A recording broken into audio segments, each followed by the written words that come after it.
Gimana sih Rob bikin foto-foto kayak gitu? Nggak tahu, dirasain kayak Henry Cartier-Bresson bilang decisive moment.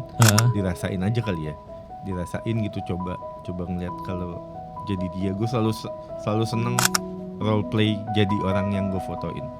Oke. Gue selalu seneng berkreasi di otaknya. Kalau gue misalnya gue fotoin lo, kalau gue jadi Mas Fajar tuh gue pengen difoto kayak apa ya? Begini kali, lightingnya gini, mau kali. Gue selalu mencoba memposisikan gue di sepatu yang orang yang lagi gue foto. Robi Suharli. Fajar. Gila. Nih sebenarnya nih tos-tosannya setting karena udah ketemu dari tadi. Rob tadi apa? Kenapa namanya Zoom Portrait? Karena kita tukang potret. Oke, tukang potret. Ntar kita verifikasi ya, validasi ke Zoom ya. Rob, tadi pertanyaan gue yang gue bilang ntar jawabnya. Motret dulu, musik dulu? Mulainya, wah susah tuh. Kayaknya lu masih deketan. Iya, jadi gua itu dulu kecil kan dari Sumatera, terus pindah ke Jakarta, terus ya biasalah jalan-jalan. Gue pernah ngomong ke bokap, kok foto gue nggak ada ya? Kita pernah road trip gitu waktu kecil ke Bali, kok foto gue nggak ada ya? Karena gue yang foto ternyata. Tapi masih pakai kamera pocket yang langsung jadi prosumer gitu. Ya, Fuji film yang zaman dulu Kodak gitu-gitu. Ya udah dari situ terus mulai suka musik, terus gue kuliahnya musik kebetulan. Jadi kalau ditanya mana duluan, nggak tahu deh. Tapi abis itu karena sesuatu dan lain hal, gue nggak bisa main musik lagi. Beralihnya pakai apa ya, terapinya pakai apa gitu. Ternyata fotografi terapi yang baik buat gue, karena waktu itu tangan ini dislokasi, dua ini nggak bisa gerak. Biar cincinnya kelihatan sebenarnya. Selamat ya, selamat. Tos lagi deh. Dua ini lebih susah geraknya. Terus gua waktu itu ada anak di kampus ada jurusan seni rupa, banyak yang foto dong. Oh ternyata kan megang kameranya pakai tangan kiri ya. Tangan kanan cuma 3 ini. Oh pas nih buat bisa apa? Nih gitu. Buat latihan. Dulu sih bisa foto, cuma kan dulu dipencet langsung jadi. Sekarang mesti diatur-atur. Ya udah belajar lah dari situlah. Malah 20 tahun lebih nggak main musik ya, sekarang baru main musik buat diri sendiri lagi aja. Tahun berapa tuh lo ke motret lagi? 2003. Gila ya. Pada udah lama ya gue tuh. Gue tadi bilang tadi sebelum ini ada podcast sama Aldo, gue bilang, lo jangan terjebak sama rambut putih gue bilang. 2003 gila, gue ngapain nih? Gue lagi ngeledek-ledekin bini gue tuh, motret dia kan. Gila Rob, 2003 lo udah mulai motret lagi. Film dong. Itu peralihan sebenarnya, udah ada kamera digital kan. Kamera digital yang harganya normal ya, waktu kamera digital baru keluar kan harganya nggak normal loh kan. 3 megapiksel kalau nggak salah bisa 100 juta zaman itu ya. Waktu normal kalau nggak salah tuh D100 Nikon udah keluar. Terus Canonnya D60 apa D30 tuh udah keluar zaman itu. Tapi gue masih pakai film waktu itu. Gila, gue tuh belum pernah nyobain film gue. Masih pakai film dulu, kerjanya masih pakai film. Habis itu 1 tahun kemudian baru ganti digital. Karena ngerasanya costnya waktu itu gede banget ya. Iya. Walaupun waktu itu enak jualannya per gambar yang jadi, roll-rollan nih. Dan belajarnya juga lebih mahal. Iya ya banget. Kan? Sampai belajar cuci cetak sendiri. Oh iya? Darkroom ya? Darkroom. Masih bisa gak sekarang? Kan sekarang lagi lagi nih motret pakai Kayak lupa. Kayak main sepeda, ntar kita ulang lagi. Lu ajarin gue lah. Dulu belajarnya nyolong kelas gitu. Kan gue. Maksudnya di kampus? Enggak. Ini ada bukan sesuatu yang disupport sama orang tua. Nyolongnya itu. Nyolongnya itu jadi nggak disupport dana, jadi gue fotografi itu kayak mulainya dari nol banget. Dulu ada galeri foto jurnalistik Antara. Pasar Baru. Kelas, tiap tahun buka kelas. Beberapa temen gue ikut kelas di situ, gue nggak ikut karena nggak punya uang. Ya udah, abis itu ngumpul lah, ngeband ngumpulin atau jualin alat musik. Om gue dulu produsen alat musik, jadi gue jualin dapat duit, beli kamera, terus beli ini. Kata temen gue, lu mau belajar kamera gelap nggak? Udah nongkrong kan di antara, udah gini-gini, udah santai. Lu beli kertas 4R yang 100 biji aja. Kalau anak-anak mau pakai dikasih, tapi ya gue boleh belajar, boleh. Ya udah dari situ belajar. Tiap harinya mereka kelas, gue nebeng kan, masuk nggak didaftar lagi kan, udah gelap juga kan. Gila. Gitu belajarnya colongan. Serem loh. Gila ya. Mungkin banyak teman-teman yang nonton podcast ini, gue yakin nih kagak tahu kali antara. Iya. Mesti main ke sana menurut gue. Iya. Itu historical place. Iya, benar-benar. Bahkan abis itu gue ikut kelas yang kita pameran gitu di Jakarta dan Belanda. Journey ya, kelas Journey udah nggak ada lagi kayaknya. Itu tahun 2005. Nemu ya udah banyak anak-anak orang mampu ikut ke sana gitu. Waktu itu kan bener-bener yang pure jurnalis. Ada kejadian lucu tuh. Mereka patungan beli kertas. Oke. Udah di depannya kan ada warung kopi tuh, sambil ngopi sambil ngerokok. Lu tadi berapa? Gocap berarti segini. Gue cuma nepok dong. Boy, lu tahu kenapa namanya kamar gelap nggak? Artinya dia nggak boleh kena cahaya. Kenapa lu bagi-bagi outdoor? Nggak bisa, gue lupa tuh. Nggak tahu tuh orang sekarang tuh 2 atau 3 anak itu mesti jadi fotografer. Enggak. Rusak dong. Parah, pasti rusak semuanya. Orang kita ngegantinya kadang kalau ini tutupin pakai jaket motor lagi atau apa. Ini di outdoor, gue lagi ngopi sambil ngarep. Lu berapa tadi? Berarti dapat segini. Dibagiin. Gak bisa lupa tuh gue kejadian bodoh itu. Gila tuh, waktu gue ngebayang sih ya, gue belajar kan lumayan cepet ya karena digital ya. Lu mau berapa kali motret juga ya, lu langsung lihat filesnya gitu. Zaman dulu kayak apa Rob susahnya belajar motret Rob? Susah banget ya, jadi bener-bener patokannya light meter, terus mempelajari warna juga kayak muka dia mantul nggak ya? Maaf ngomongin skin tone kulit orang ya. Muka dia mantul nggak ya? Okay. Aduh, sebelahnya lebih terang lagi kulitnya, sebelahnya lebih gelap lagi kulitnya, ya kayak gitu-gitunya. Kalau gue sih gue pertimbangan. Terus dulu opsi spot meter di sedikit di light meter di itu tuh dikit kan, di kamera-kamera high end baru ada kan. Kalau sekarang kayaknya semua kamera ya ada. Ada semua. Itu opsinya dikit.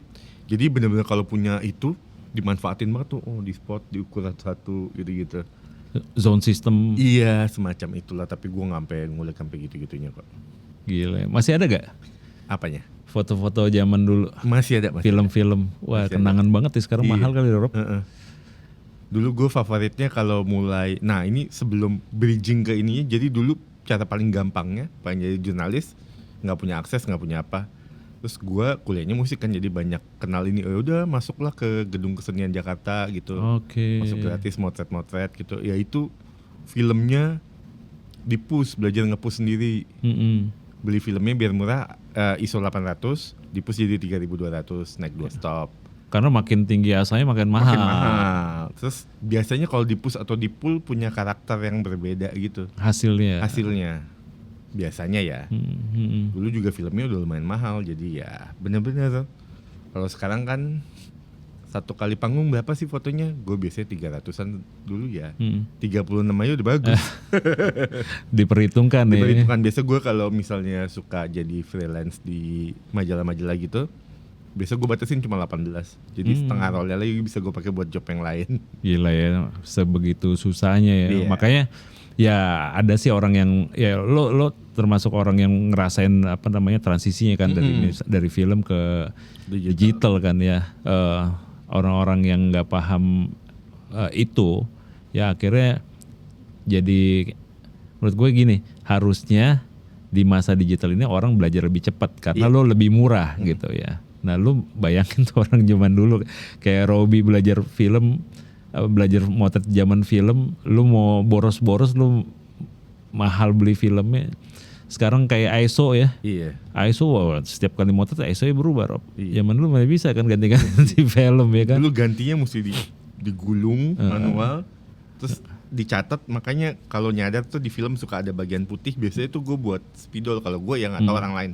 Buat spidol nyatet ini udah kepake berapa gitu-gitu. Udah abis itu masukin lagi, tutup di tempat gelap, di shutter sampai angka itu lebihin 1 atau 2, baru mulai lagi. Nyambungnya begitu dulu. Misalnya ya kayak tadi gue bilang, misalnya buat majalah 18 doang gue batasin karena yang dipakai juga cuma 6 frame kan. Nah, habis itu ada kerjaan lain. Ternyata tempatnya gelap, kan nggak bisa. Tadi gue pakai ISO 400 kan. Gue bawa di tas ISO 800, ya udah. Gue copot ini ya kayak gitu. Enaknya gue saking terbatasnya dana, gue belajar sendiri tuh sampai nyabut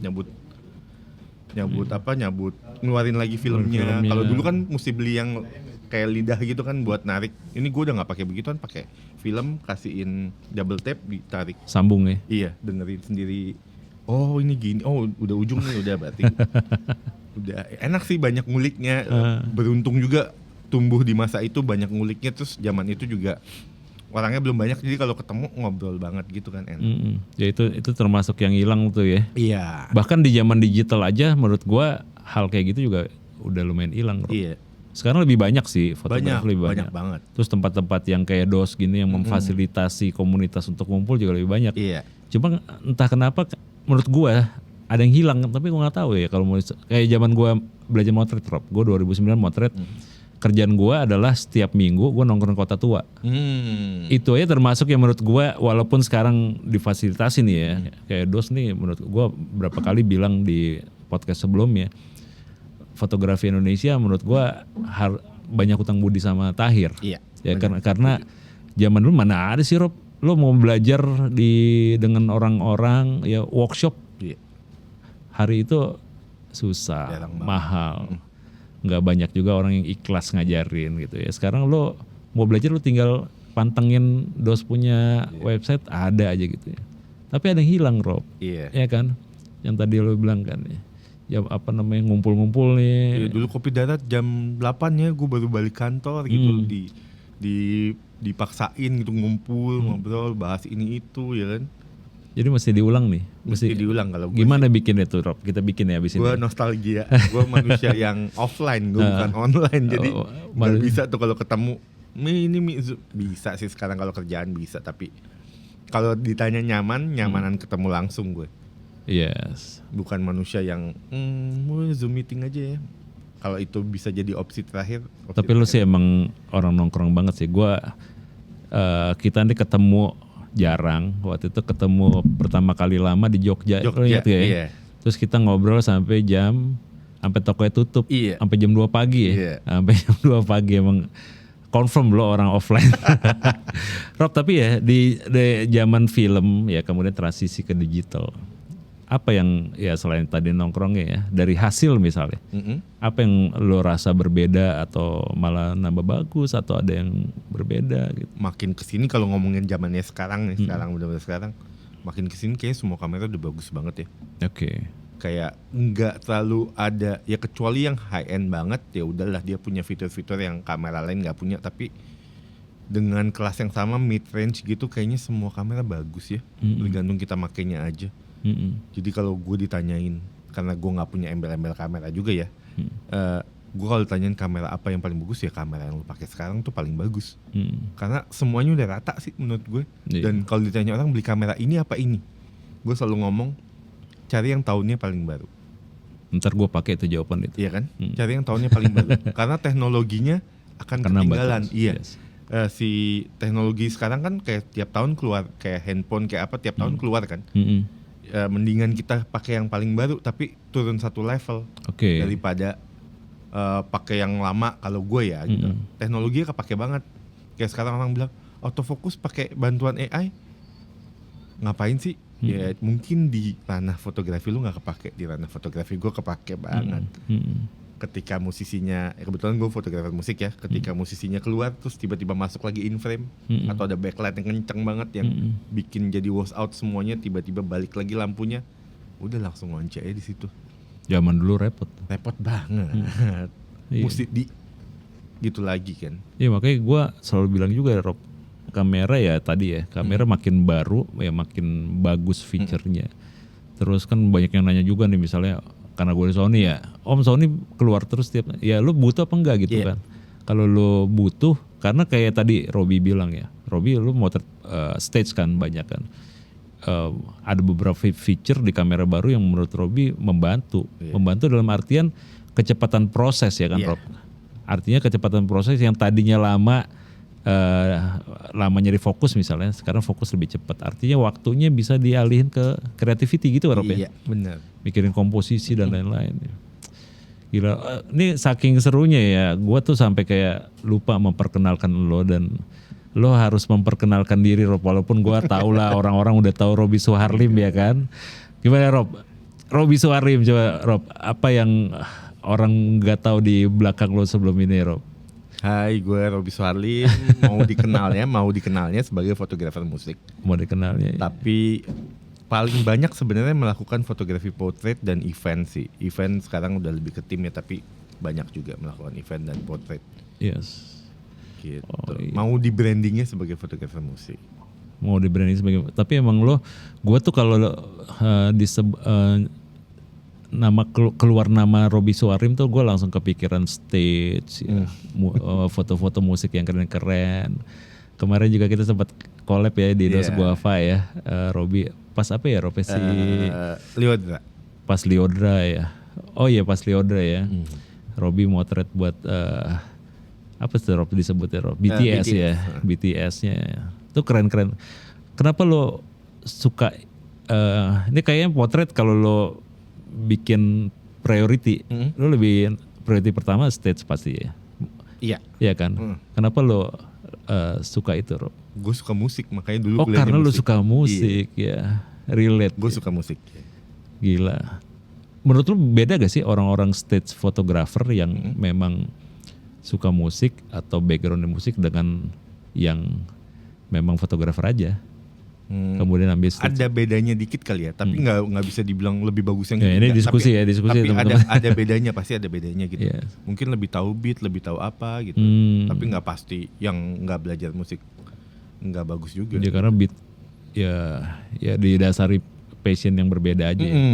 Passionnya beda, jadi kayak apa ya, kemarin si asisten gue nanya, ini special effect ini nggak ada di list, kok lu tahu? Nah itu kayak gitu-gitu ya. Feeling gue ini lagu akan ke puncaknya nih gitu, akan ke bridge-nya gitu, mau nuju ending, pasti tuh grande momennya kan. Oke. Ya udah feeling aja, standby aja dulu gitu. Kalau nggak ada nggak apa-apa. Kalau ada dan dapet bonus kan. Iya. Oh itu sih bener ya, salah satunya yang beda ini. Lo tahu kayak di mana momen-momen yang akan terjadi karena lo memang terbiasa di situ. Rob teknis dikit. Sebenarnya sih jarang lah ngomongin teknis kita ya. Nah, lensa apa sih Rob nih yang sering dipakai buat stage musik sekarang, yang wajib dipakai gitu? Kalau yang gue punya, yang gue pakai aja ya. Gue tuh biasanya kalau buat reguleran bawanya 4 lensa. 4 lensa. 20 mili, 25 mili, 55 mili dan 85 mili. 20, 25, 55, 85. 20 sama 25 kan deket ya? Dekat, tapi kayak beda dikit aja perspektifnya. Fix semua ya? Fix semua. Kadang-kadang gue bawa berapa mili ya lupa. 11 mili. 11 mili? Iya. Rob bentar ya Rob. Iya. J, boleh tolong gak J? Gila ini gue gak potong nih ntar di podcast nih tau gak?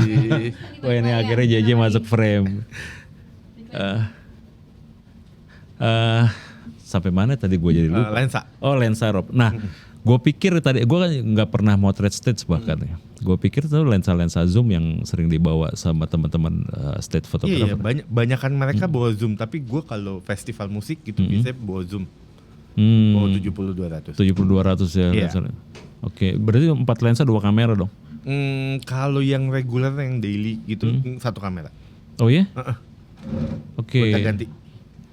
Oke. Nah kalau lu berarti ada 5 lensa ya yang lo punya ya, yang lo sering bawa ya? Iya. 20, 25, 55, 85, 70, 200. Kalau lo diharuskan misalnya, lu cuma boleh bawa 1 lensa misalnya gitu. Fotonya di mana dulu? Karena musik beda banget tuh. Kadang-kadang kenapa gue pakai fix semua, karena sekarang yang gue fotoin reguler itu namanya Disco Pantera, mainnya biasanya sekarang sih kebanyakan di event corporate, tapi awal-awal gue ikut dia sekitar 7 atau 8 tahun yang lalu, mainnya di klub. Gelap banget kan. Lo butuh bukan gede. Iya. Kalau ada lensa bukan 0,8 gue beli 0,8 semua. Iya. Makanya cari yang itu dan fokusnya tetap bisa cepet segala macem. Makanya gue butuh teknologi yang terbaru juga buat itu. Kan teknologi awal-awal mirrorless kan autofokusnya juga nggak sebaik yang sekarang kan. Yes. Ya gitu-gitu makanya pilihannya itu tergantung tempatnya. Kadang nggak bawa lensa wide itu bener-bener bunuh diri di konser. Iya, lo nggak dapet ambience apa-apa. Iya, nggak dapet ambience, nggak dapet signage konsernya di mana, ya kan, bunuh diri banget. Itu seru ya. Tapi kalau nggak bawa medium atau tele juga, lo mau ngapain gitu ya. Makanya kadang-kadang susah. Kalau misalnya sudah bawa cuma boleh satu, mungkin gue akan switch ke 2470. Gue punya juga, jadi Iya, range-nya lebih aman nih. Trinity punya, yang fix punya. Cuma kan fix juga lumayan nih, kadang-kadang sebulan bisa belasan sampai 20-an gitu sebulan. Lumayan kan bahu ya kalau bawa yang gede-gede kan. Fix kan kecil-kecil semua, jadi enak kan dibawa, enteng. Iya. Lebih enteng juga. Karena lo harus mobile. Iya, kemana-mana gitu. Kadang-kadang makanya kayak tadi bilang, bukannya kemarin dari bandara, biasa kok, udah biasa. Dulu malah pindah sini, besoknya pindah lagi. Gue pernah dari Jayapura, balik di Jakarta, main di Jakarta, abis itu Medan main lagi, abis itu langsung Makassar. Tiap hari? Iya, tiap hari. Bahkan di Jayapuranya nggak nyampe 18 jam kalau nggak salah waktu itu. Cabut lagi langsung. Gokil. Seru banget ya. Seru. Rob, kalau foto stage itu kan ya jurnalistik juga Rob ya kan. Iya. Ya lo ambil momen ya kan, dan nggak bisa juga tricky lah ya. Kalau gue lihat gitu ya. Apa sih Rob tips-tipsnya buat teman-teman yang mau, banyak loh yang seneng stage foto ya. Apa Rob tips-tipsnya buat teman-teman Rob? Tipsnya belajarin dulu gimana tiap musisi, tiap performer punya polanya masing-masing kan. Itu dipelajarin dulu, terus pendekatan personal tuh penting banget. Makanya tadi di nomor 2 gue taruhnya potret. Kenapa potret? Karena gue harus gali lebih dalam orang yang mau gue foto. Lu sukanya kayak apa sih? Gue akan bikin foto seperti ini, lu suka gak? Diskusi aja, jadi udah tekniknya udah nomor 3 atau nomor 4. Diskusinya dulu mau nyapai satu titik yang kita ketemu. Ini gua, ini lu, kita ketemu di satu titik yuk. Nah itu yang gue sukanya. Jadi kayak lu maunya kayak apa sih gitu. Nggak harus yang seheboh itu loh. Kadang-kadang yang heboh-heboh mereka nggak suka. Bisa aja kayak gitu kan. Jadi makanya cari tahu, gali lebih dalam dulu. Klien lu maunya apa? Jadiin klien lu temen ya. Jangan star syndrome, jangan apa kalau bisa. Oh itu bahaya tuh ya. Bahaya. Karena bias takutnya kan ya. Kalau star syndrome, bias gitu-gitu, jadiin temen, ngobrol, butuhnya apa lagi yuk. Kita bikin apa lagi ke depannya, penting banget ya buat di maintain kayak gitu. Yang paling lo inget ya, entah macam-macam lah, bisa keseruannya, dramanya atau apa ya Rob, yang top of mind gitu, nomor 1 yang wah gue nggak boleh ngomong terlalu banyak bahasa Inggris, ada yang komen waktu itu. Om jangan British katanya. Ngaco katanya. Top of mind mungkin yang kalau di dunia music fotografi yang menjadi game changer di hidup gue. Gue jadi fotografer official Bon Jovi buat di Indonesia. Widih, yang dulu pertama kali 2015 enggak? Yang pertama kali kecil. Planet Hollywood kan? Iya. Iya di Planet Hollywood. 2015. Iya. Di mana? Di Jakarta? Di GBK, iya. GBK, gokil. Itu nggak lo jadiin buku ya? Jadiin majalah gitu? Jadi buku buat koleksi pribadi ada. Oh iya? Gue bagiin ke orang-orang. Mau dong lihat gue? Iya nanti gue ambil, ada di rumah nyokap. Gue tuh pernah lihat ada satu ini ya, bukan musik sih. Gue lupa bukunya siapa ya. Aduh sorry banget. Ini fotografer sebenarnya gue panutan juga ya, gue lupa namanya tapi. Itu satu fotonya Atal Arik ya, terus dijadiin buku. Lo tau gak? Foto syuting sih. Terus jadiin buku. Lo lihat itu deh Rob. Aduh lo kayak setiap momen-momen lo jadiin buku keren deh kayaknya. Nggak ada pernah jadiin buku yang official lo kemudian? Belum. Waktu itu sempat bikin sama mau NTRL. Gue sama NTRL 7 tahunan juga kurang lebih. Tapi susah ya, maksudnya. Menurut gue pribadi belum komplit. Gue pengennya ada satu fotografer yang kemarin waktu dia launching buku. Gue ikut ngisi workshopnya juga, namanya Chandra Amin, dulu fotografer bola. Dia sempat ikut slang berapa tahun, 8 tahun. Dia punya banyak banget momen yang bikin gue iri. Jadi dia ada momen foto kakak lagi nungguin anaknya lahiran. Sedangkan gue waktu masuk NTRL semuanya udah gede, udah jadi gitu. Gue banyak banget sih foto-foto behind the scene yang orang lain gak punya. Menurut gue kayaknya dari semua fotografer NTRL, gue kayaknya salah satu yang paling komplit punya datanya. Dari rekaman, outing, kemana lu pergi, ulang tahun anak, gue punya lah gitu. Nah tapi kayak ada satu sisi belum nih itunya kayaknya yang bikin buat nggak jadi mulu gitu. Udah jadiin lah, gas aja lah. Atau pameran dulu. Ya, Rob. Kayaknya orang harus melihat. Gue lihat beberapa kali foto-foto lo, termasuk kayak waktu di Reorder kan gue langsung kepo, Rob lihat dong, Rob gila sih. Emang ya setiap genre fotografi, setiap fotografer juga punya bukan style ya, punya kekhasan sendiri-sendiri yang menurut gua waktu gua lihat foto-foto lo ya ada emosional ya, ada output yang bikin deg-degan gitu ya. Itu gimana sih Rob bikin foto-foto kayak gitu? Nggak tahu, dirasain kayak Henry Carter Besong bilang decisive moment, dirasain aja kali ya, dirasain gitu, coba ngeliat kalau jadi dia. Gue selalu seneng role play jadi orang yang gue fotoin. Gue selalu seneng berkreasi di otaknya. Kalau gue misalnya gue fotoin lo, kalau gue jadi Mas Fajar tuh gue pengen difoto kayak apa ya? Oh gini kali, lightingnya gini, mau kali dia. Gue selalu mencoba memposisikan gue di sepatu yang orang yang lagi gue foto. Jadi kayak gitu, Lyodra sama Andi Rianto waktu itu ya. Iya. Oh gini kali. Lagu apa waktu itu?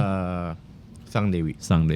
Jadi gue nyobain ini lagu punya Titi DJ yang bikin Andi Rianto. Nah gitu-gitunya gue banyak tuh dapat akses karena gue di dunia musik kan. Jadi udah gitu-gitu. Oke. Risetnya gitu ya. Iya, coba ngobrol dulu. Oh gini. Oh orangnya kayak gini. Oh kita jangan terlalu dekat karena mungkin ada jarak atau apa. Oke gitu-gitu. Gue mencoba menjaga apapun itu yang. Jadi gue kurang suka tuh misalnya yang deket banget mentang-mentang kita official, belum tentu si artisnya nyaman lagi. Kadang-kadang itunya yang dilupain sama orang. Gue official, emang kalau lo official boleh semua. Emang kenapa ya gitu ya? Iya. Paling dekat apa Rob? Project? Paling dekat yang reguler tiap tahun Java Jazz ya. Mei ini mesti. Wih, Java Jazz sudah berapa tahun loh? Dari 2009. Anjrit, 2009. Robi baru 16 tahun. Rob, gimana ya, mungkin ini buat gue juga ya. Gue gak tahu ada problem di lo juga. Gue tuh problem banget sama filing system. Ya kan, gila. Momen-momen kayak lu tuh ya, dari 2009 Java Jazz sampai sekarang. Kalau masih ada semua tuh kan gokil banget Rob. Ya kan, dulu Java Jazz tuh gila mewah banget men. Iya. Ya gak? 2009 gue baru motret men. Lu udah motret Java Jazz. Itu masih ada semua filenya? Biasanya apa ya, istilahnya base cut-nya gue simpenin. Base cut-nya maksudnya? Iya. Oke. Jadi wah, kayak misalnya ya. dari ribuan foto paling gue simpen 100, kadang-kadang gak nyampe. Terus kemarin sempat ada musibah, hard disk gue hilang, jadi banyak yang hilang juga tuh, ada tahun-tahun yang hilang. Tapi base cut-nya tetap tersimpan dengan baik. Oke, gila. Foto gue dari awal, dari masih film, ada sekarang semua. dicari di Google Foto di mana, gue menyimpan itu dengan baik dan benar. Gila, rapi. Lumayan. Gila, gue tuh kadang-kadang ya, kadang-kadang ada di hari-hari yang gue mau istirahat ya. Gue kan kemarin banyak banget motret pre-wed ya. Gue start pre-wed tuh 2015. Jadi banyak banget gitu. Kadang-kadang sayang ya kalau sampai hilang ya. Walaupun udah ada di klien sih gitu. Kalau bisa ada di filing yang bener kan ya memori aja gitu. Jadi kadang-kadang nih Rob, gue lagi hari-hari gue pengen istirahat nih, gue gemes nih, ya gue rapiin file ya. Tapi pas buka kotak harddisk itu, mulai dari mana nih? Ya. Jadi semua lo simpen di cloud ya? Cloud juga, tapi harddisk lama juga. Cuma katanya harddisk ada umurnya kan. Gue terakhir baru ngecek harddisk gue umur tahun 2012, masih kebaca sih ya. Umurnya tuh motornya suka macet. Iya. Tapi ya udah akhirnya belajar bongkar sendiri, terus pasang ke docking yang gitu-gitu, bongkar-bongkarin sendiri aja. Dan biasanya gue setiap tahun beli harddisk, beli 3 sampai 4 harddisk baru. Pernah pameran gak sih Rob lo? pameran kolektif biasanya pamerannya. Oh, bareng-bareng ya. Bikinlah sendiri. Gila deh. Ya gak teman-teman, kita mesti lihat. Gila gue pengen nih Rob, kapan ya kita lihat ya Java Jazz 2009 sampai sekarang berarti udah berapa sesi tuh? Iya lumayan, berapa episode, cuma kepotong 2021 nggak ada karena COVID ya. COVID. Wah wajib. Ini yang 2025 ini 20 tahunnya Java Jazz. Gila spesial. Dan sebelum jadi official, gue pernah datang ke 3 Java Jazz. 2005 Java Jazz pertama, 2007 dan 2009 akhirnya. Java Jazz pertama tuh tahun berapa? 2005. 2005 ya. Makanya yang ini 20 tahun. Tetap gokil lah. 2009 ke sini tuh banyak Rob. Iya. Gila musisi-musisi yang udah nggak ada juga. Iya, banyak, kan? banyak. Udah kayaknya gue lumayan banyak filing, apalagi musisi jazz luar negeri ya yang nggak ada, atau penyanyi nggak harus jazz kan, Java Jazz nggak semuanya jazz. Gue banyak banget yang nyimpen ininya, data-datanya. Gokil. Ya itu nyimpen data penting banget kan. Percuma kalau punya fotonya tapi nggak ada asli, datanya nggak ada ya kan. Pernah foto ini nggak pernah mana? Iya. Ya kan? Gila Robi. Sekarang tadi kita sempat ngobrol mau bikin ini ya, project musik ya sama istri ya. Iya, cover aja. Cover ya. Ditunggu. Mana tahu bisa memicu banyak hal gitu, memicu dia, memicu gua lagi. Gitu. Nah teman-teman yang mau ikut, bukan mau ikut ya, mau tahu lebih dalam mengenai stage fotografi, Robi sering bikin workshop ya Rob. Iya. Lu paling dekat ada workshop yang di DOS kan? Di DOS ya. Tanggal berapa Rob? 18 Januari. Oh 18 Januari. Pasti ini Rob, nanti teman-teman harus ikut. Iya. Karena podcast ini akan tayang kira-kira 2 jam lagi. Oh mantap. Kagak ya. Oke Robi, gila. Nanti kapan kita ngobrol lagi? Gue pengen, kita harus mengulang obrolan kita yang di Jogja tuh ya. Panjang ya. Panjang banget itu. Panjang banget gila. Jam 10 sampai jam setengah 10 sampai jam 2 pagi ya kan. Gila. Berasa langsung jadi kayak temen udah 20 tahun. Asli. Rob, thank you banget Sama-sama. Rob. Udah mau mengisi podcast gue. Mudah-mudahan teman-teman yang dengerin podcast barusan bisa dapat manfaatnya. Kalau mau tanya lebih lanjut ya, kalian pasti bisa kontak Robi anytime ya Rob. Iya. Dia Robi tuh gue tahu banget. Kita belum lama kenal sebenarnya. Cuma tahun berapa ya kita Jogja itulah ya awal-awal kita kenal. Tapi awal dulu masih di toko kamera yang sebelum DOS, gue pernah habis ngisi workshop. Di atas gue mau ganti brand tuh. Gue lagi membandingkan brand yang lu pakai dengan brand yang tadinya gue pernah pakai. Terus tiba-tiba gitu, nggak tahu mungkin tim gue atau apa ada yang kenal sama lu gini-gini, tiba-tiba lu nyamperin ke situ. Udah ini aja gitu. Udah gue sampai sekarang pakai brand yang sama. Gile. Gue nanya itu siapa? Gue mukanya sih familiar. Itu Mas Fajar. Oh, oke. Gitu. Oh berarti gue meracuni Robi. Iya. Ntar gue diracuni sama Robi stage fotografi. Kapan-kapan ajak gue Rob. Siap, pasti. Thank you Robi. Sukses selalu. Ntar gue tanggal 18 mau datang. Amin. Oke teman-teman, thank you udah join podcast ini. See you di next podcast. Bye.